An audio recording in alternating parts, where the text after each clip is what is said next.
में हमने देखा था कि साहित्य अकादमी द्वारा सबसे बड़े साहित्योत्सव का जो आयोजन है ये रिसेंटली किया जाना है दिल्ली में। हाल ही में प्रेसिडेंट द्रौपदी मुर्मू जी के द्वारा सुधा मूर्ति जी को राज्यसभा के लिए नॉमिनेट किया गया है। और अभी हाल ही में प्रिजर आर्किटेक्चर अवार्ड ये भी हाल ही में जीता है रिकेन यामामोतो ने। मिस वर्ल्ड 2023 का खिताब जीता है चेक रिपब्लिक की क्रिस्टीना पिजकोवा ने। इसके अलावा भारत की तीनों सेनाओं का संयुक्त अभ्यास भारत शक्ति का आयोजन जो कि किया जाएगा पोखरण राजस्थान में। पाकिस्तान के 14th क्रम के राष्ट्रपति बने हैं आसिफ अली जरदारी। अंतरराष्ट्रीय खगोलीय संघ द्वारा खोजे गए 3 नए चंद्रमाओं का संबंध ये है अरुण और वरुण से। हाल ही में दुनिया की पहली जेट सूट रेस का आयोजन दुबई में किया गया यूएई में। 700 विकेट लेने वाले दुनिया के पहले गेंदबाज बने हैं इंग्लैंड के जेम्स एंडरसन। और अभी हाल ही में भारत को खसरा और रुबेला चैंपियन पुरस्कार से सम्मानित किया गया है। तो ये सभी क्वेश्चंस हमने पढ़े थे कल। शुरू करते हैं आज का हमारा पहला सवाल। हाल ही में प्राइम मिनिस्टर नरेंद्र मोदी ने किस राज्य में सेला सुरंग का उद्घाटन किया है? इस सेला सुरंग का उद्घाटन recently prime minister Narendra Modi ने किया है अरुणाचल प्रदेश में। हालांकि अरुणाचल प्रदेश के ईटानगर में इस सेला सुरंग का उद्घाटन किया इन्होंने अभी, लेकिन इसकी आधारशिला 2019 में ही यानी कि 5 साल पहले ही रख दी गई थी। ये 13,000 फीट की ऊंचाई पर दुनिया की सबसे लंबी बाय लेन सुरंग है। इसमें 2 सुरंग और एक लिंक रोड है। इसका उद्देश्य है तवांग क्षेत्र को हर मौसम में कनेक्टिविटी प्रोवाइड कराना। उन्होंने करीब 55,600 करोड़ की कई परियोजनाओं का भी शिलान्यास यहाँ पर किया है। अरुणाचल प्रदेश की यदि मैं बात करूं तो भारत का सबसे पूर्वी राज्य है जिसकी राजधानी ईटानगर, मुख्यमंत्री पेमा खांडू, राज्यपाल केटी परनायक है। अब यहाँ के कुछ करंट अफेयर के फैक्ट जो कि हाल फिलहाल में हमने पढ़े हैं ये हम देख लेते हैं। रक्षा मंत्री राजनाथ सिंह ने इसी अरुणाचल प्रदेश में अंग्रेजी के अल्फाबेट डी आकार के नेचुफू सुरंग का उद्घाटन किया है। चर्चे में है राज्य का पहला ग्रीनफील्ड डोनी पोलो एयरपोर्ट, आप यहीं से रिलेट कर सकते हैं। 9वें क्रम का पक्के पागा हॉर्नबिल फेस्टिवल यहां मनाया गया। 100% घरेलू नल जल कनेक्शन प्रोवाइड कराने वाला पूर्वोत्तर भारत का ये पहला राज्य बना है। और कई पनियोर जो खबरों में था ये अरुणाचल प्रदेश का 26वां जिला बना है। तो ये सभी क्वेश्चंस हमने पहले भी पढ़ रखे हैं अरुणाचल प्रदेश से रिलेट करके। ऑप्शन के थ्रू यदि आप देखें तो अभी 2 दिन पहले ही प्राइम मिनिस्टर नरेंद्र मोदी ने असम के जोरहाट में महान होम सेनापति लचित बोरफुकन की, मैं इनका नाम मेंशन कर देती हूं, लचित बोरफुकन, इनकी 125 फीट ऊंची प्रतिमा जिसे नाम दिया गया है स्टेच्यू ऑफ वेलर यानी कि बहादुरी की प्रतिमा, इसका उद्घाटन किया है। गुजरात से आप रिलेट कर सकते हैं। प्राइम मिनिस्टर नरेंद्र मोदी ने गुजरात के द्वारका में सिग्नेचर ब्रिज का उद्घाटन रिसेंटली किया था और जिसे नाम दिया गया था सुदर्शन। उत्तर प्रदेश में हालांकि इन्होंने कई परियोजनाओं का उद्घाटन किया है जिसमें कि प्रमुख रूप से जनवरी के महीने में हमने राम मंदिर पढ़ा था। रामलला की प्रतिमा का उद्घाटन प्राइम मिनिस्टर नरेंद्र मोदी जी के द्वारा जनवरी की 22 तारीख को किया गया है। अगला सवाल है हमारा संविधान हमारा सम्मान अभियान जो कि आयोजित किया गया है राजस्थान में। ऑप्शन नंबर सी इसका राइट आंसर हो जाएगा। देखिए गणतंत्र के रूप में भारत 75वां वर्ष मना रहा है अपना, क्योंकि भारत गणतंत्र राष्ट्र कब घोषित किया गया था? 26 जनवरी 1950 में। तो उस हिसाब से हम कहें तो 75वीं वर्षगांठ ही मना रहा है। इस मौके पर राजस्थान के बीकानेर में इस विशेष कार्यक्रम की शुरुआत की गई है, आयोजन किया गया है। इसका पर्पस है हमारे देश का जो कॉन्स्टिट्यूशन है यानी कि संविधान में उल्लेखित जो सिद्धांत है इसके प्रति हमारी साझा प्रतिबद्धता की याद दिलाना और उन मूल्यों का जश्न मनाना जो हमें एक राष्ट्र के रूप में साथ लाते हैं। क्योंकि आप सभी जानते हैं आर्टिकल नंबर 1 है जो अनुच्छेद 1, इसमें क्या बताया गया है? भारत जो कि राज्यों का संघ होगा।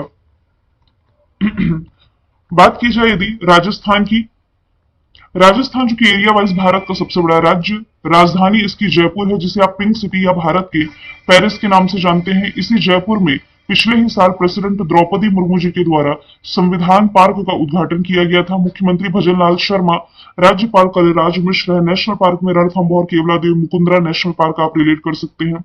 झीलों में पुष्कर, पिछौला, जयसमंद, फतेह सागर। बांधों में गांधी सागर बांध, राणा प्रताप सागर बांध, जवाहर सागर बांध और घूमर यहाँ का प्रमुख लोक नृत्य है। आप ये भी रिलेट कर सकते हैं कि राइट टू हेल्थ पॉलिसी लागू करने वाला भारत का पहला राज्य ये राजस्थान ही हो जाएगा। बात की जाए यदि उत्तर प्रदेश की, तो 5 करोड़ आयुष्मान कार्ड जारी करने वाला भारत का पहला राज्य ये उत्तर प्रदेश बना है। बिहार की राजधानी पटना में गंगा नदी डॉल्फिन, आप कह सकते हैं अंतरराष्ट्रीय डॉल्फिन अनुसंधान केंद्र, ये पटना में ही ओपन किया गया है। उद्घाटन मुख्यमंत्री नीतीश कुमार के द्वारा किया गया। और मध्य प्रदेश से आप रिलेट कर सकते हैं Durgavati tiger reserve. Durgavati tiger reserve जो है ना, ये मध्य प्रदेश का 7वां और कहा जाए तो भारत का 54वां टाइगर रिजर्व बना है। आगे चलते हैं। तीसरा सवाल है, हाल ही में दुनिया का दूसरा सबसे बड़ा मोबाइल उत्पादक देश कौन बना है? तो ये रिसेंटली बन गया है भारत। देखिए, दुनिया का दूसरा सबसे बड़ा पूछा जा रहा है, तो अभी इसमें पहले स्थान पर चाइना है, दूसरे स्थान पर आया है भारत। भारत जो है चाइना के बाद अब 2014 से 2024 यानी कि इस पूरे 10 साल में देखा जाए तो दुनिया का दूसरा सबसे बड़ा मोबाइल फोन उत्पादक देश बना है।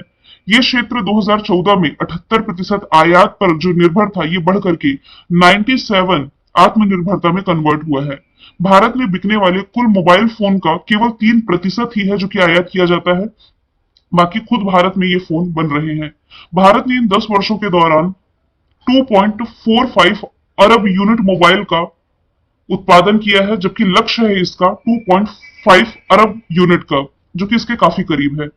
अच्छा, ऑप्शन के थ्रू यदि आप देखें ना, तो मैंने आपको करंट अफेयर में पढ़ाया है कि जर्मनी जो है ये जापान को पीछे छोड़ते हुए, जर्मनी ने पीछे छोड़ा है जापान को और दुनिया की तीसरी सबसे बड़ी अर्थव्यवस्था बनी। ये भी करंट अफेयर में ही पढ़ाया मैंने आप लोगों को। यदि जापान जर्मनी की बात की जाए तो जापान के सहयोग से भारत में पहली बुलेट ट्रेन चलने जा रही है। अहमदाबाद से मुंबई को यह कनेक्ट करेगी। और जर्मनी ने दुनिया की पहली हाइड्रोजन ट्रेन लॉन्च करी थी। आगे चलते हैं। हाल ही में चुनाव आयोग के पद से हाल ही में किसने इस्तीफा दिया है? रिसेंटली जो अरुण गोयल है, जो कि कुछ समय पहले ही निर्वाचन आयुक्त के रूप में नियुक्त किए गए थे, इन्होंने इस्तीफा दिया। अब आप कंफ्यूज नहीं होंगे, क्योंकि भारत में जो मुख्य निर्वाचन आयुक्त हैं ये तो राजीव कुमार है। इन्होंने अपने पद से इस्तीफा नहीं दिया, क्योंकि मैंने आपको बता रखा है कि भारत में जो इलेक्शन कमीशन ऑफ इंडिया होता है, एक तो मुख्य होता है, इसके अलावा 2 अन्य होते हैं। तो उसी अन्य में जो अरुण गोयल की नियुक्ति कुछ समय पहले ही की गई थी, इन अरुण गोयल ने अपने पद से इस्तीफा दे दिया है।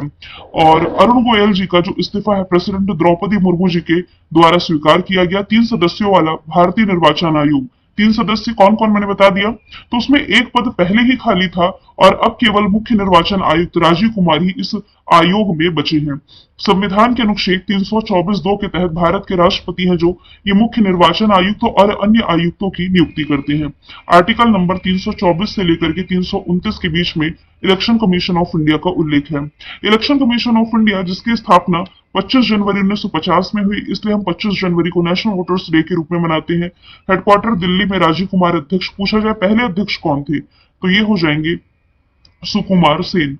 ऑप्शन के थ्रू यदि हम देखें तो Hiralal Samaria chief information commission, मुख्य सूचना आयुक्त बनाए गए हैं। भारत के जो नए लोकपाल है, लोकपाल के पद में अभी हाल ही में प्रेसिडेंट द्रौपदी मुर्मू ने एएम खानविलकर की नियुक्ति की है। अगला सवाल है, 96 अकादमी अवार्ड में बेस्ट एक्टर का अवार्ड किसने जीता है? जो ऑस्कर अवार्ड है आपको मालूम है 10 मार्च को प्रोवाइड कराए जाने थे। बेस्ट एक्टर का अवार्ड अभी हाल ही में सिलियन मर्फी ने जीता है। कई जगह इनका नाम आपको किलियन मर्फी भी लिखा दिखाई देगा। 2024 में बेस्ट एक्टर का अवार्ड इन्होंने, जबकि बेस्ट एक्ट्रेस का अवार्ड ये जीता है एमा स्टोन ने। मैंने पिछले भी साल के जो बेस्ट एक्टर और बेस्ट एक्ट्रेस रही हैं, इन दोनों का नाम मेंशन कर दिया। ब्रेंडन फ्रेजर 2023 में बेस्ट एक्टर का अवार्ड इन्होंने जीता था। बेस्ट एक्ट्रेस का अवार्ड मिशेल योह ने जीता था। अब मैंने इस बार जो ऑस्कर अवार्ड प्रदान किए गए, इसकी कुछ कैटेगरी मैंने मेंशन करी है। जैसे कि सिलियन मर्फी, इन्होंने तो ये अवार्ड जीता है। कई जगह किलियन मर्फी, जैसे कि मैंने कहा, ये लिखा हुआ है किलियन ही माने आप, पूछ ले किलियन लिखा दिखाई दे रहा था। इन्होंने अपनी फिल्म ओपनहाइमर के लिए अवार्ड जीता है। बेस्ट एक्ट्रेस में एमा स्टोन ने अपनी फिल्म पुअर थिंग्स के लिए बेस्ट एक्ट्रेस का अवार्ड जीता। बेस्ट डायरेक्टर ओपनहाइमर फिल्म के ही जो डायरेक्टर थे क्रिस्टोफर नोलान ने जीता, और बेस्ट फिल्म भी ओपनहाइमर ही चुनी गई है। अच्छा, ये जरूर आपको मालूम है कि ऑस्कर अवार्ड पूरी दुनिया में फिल्म जगत का सर्वोच्च सम्मान माना जाता है। लॉस एंजल्स कैलिफोर्निया में आयोजित किए जाते हैं। भारत में फिल्म जगत का सर्वोच्च सम्मान ये है दादा साहब फिल्म पुरस्कार। आगे चलते हैं। हाल ही में महतारी वंदन योजना की शुरुआत किसने की है? इस योजना की शुरुआत रिसेंटली छत्तीसगढ़ गवर्नमेंट के द्वारा की गई है। इस योजना के तहत राज्य में जो पात्र विवाहित महिलाएं हैं जिनकी उम्र 1 जनवरी 2024 तक 21 वर्ष से अधिक है, इन्हें प्रति माह 1,000 रुपए तक की वित्तीय सहायता प्रोवाइड कराई जाएगी। विधवा, तलाकशुदा और परित्यक्ता महिलाएं भी इस योजना की पात्र होंगी। इस योजना से लगभग 70 लाख महिलाओं को लाभ मिलेगा। आपको कुछ याद आया? मध्य प्रदेश गवर्नमेंट ऐसी ही योजना लेकर के आई थी, लाडली बहना योजना। और अभी हाल ही में हिमाचल प्रदेश गवर्नमेंट के भी द्वारा एक ऐसी ही योजना है, इंदिरा गांधी प्यारी बहना सुख सम्मान निधि योजना। याद आया कुछ? ये मैंने आपको पढ़ाया है।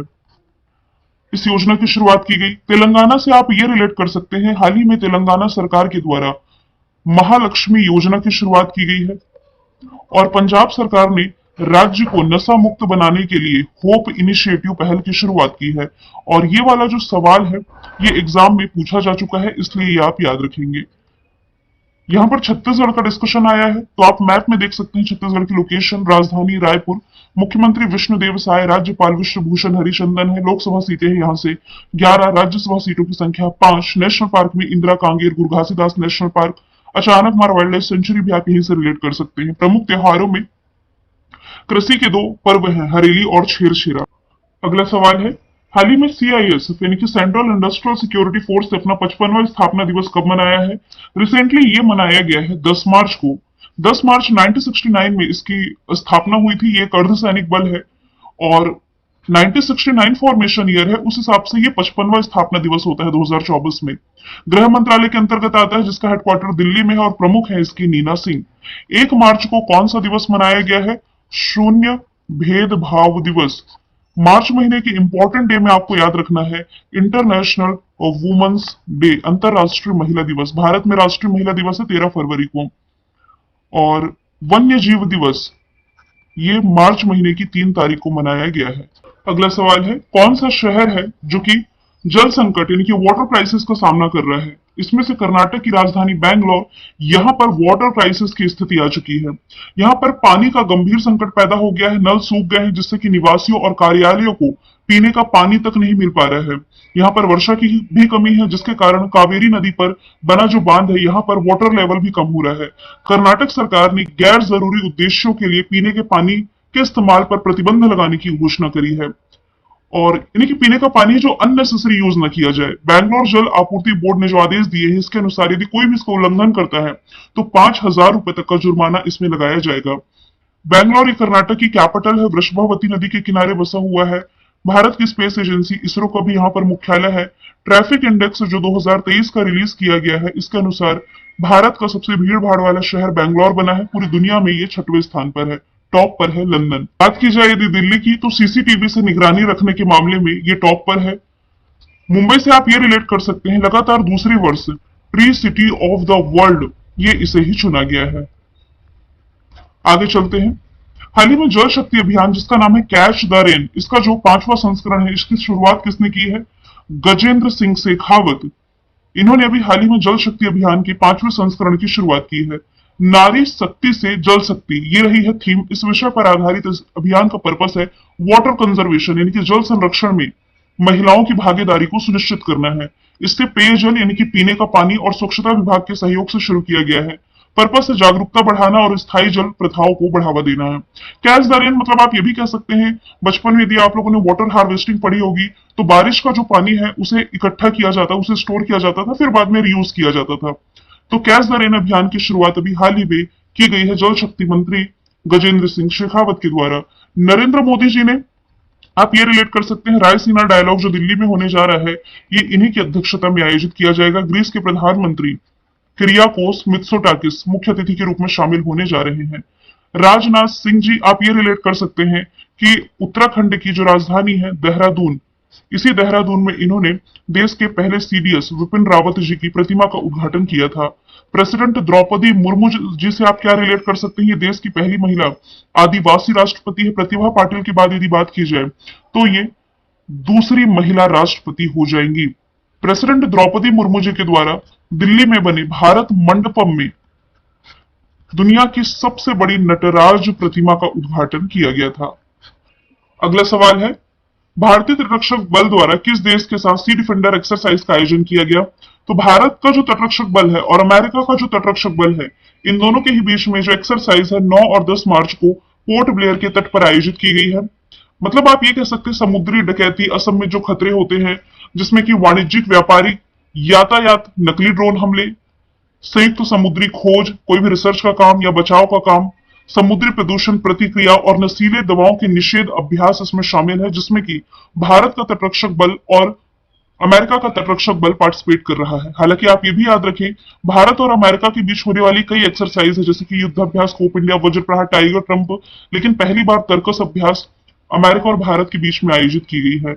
वैसे ही शक्ति वरुण गरुण भारत की एक्सरसाइज है फ्रांस के साथ, लेकिन भारत के साथ फ्रांस की पहली एक्सरसाइज फ्रिंजेक्स ये लास्ट ईयर आयोजित की गई थी।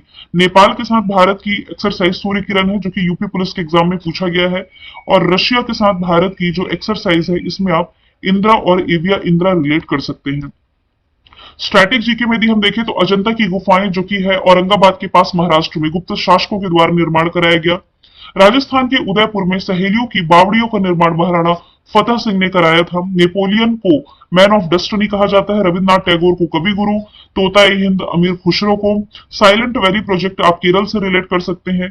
पैसिफिक ओशन और अटलांटिक महासागर को, यानी कि अटलांटिक ओशन को कनेक्ट करती है पनामा नहर। यूएसए कनाडा के बीच में 49 पैरेलल लाइन है।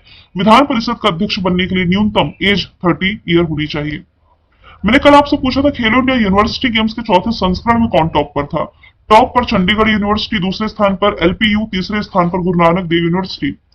आज का सवाल आपका है, बीएसएफ की पहली महिला स्नाइपर कौन बनी है। इसका आंसर आप कमेंट बॉक्स में बताइए।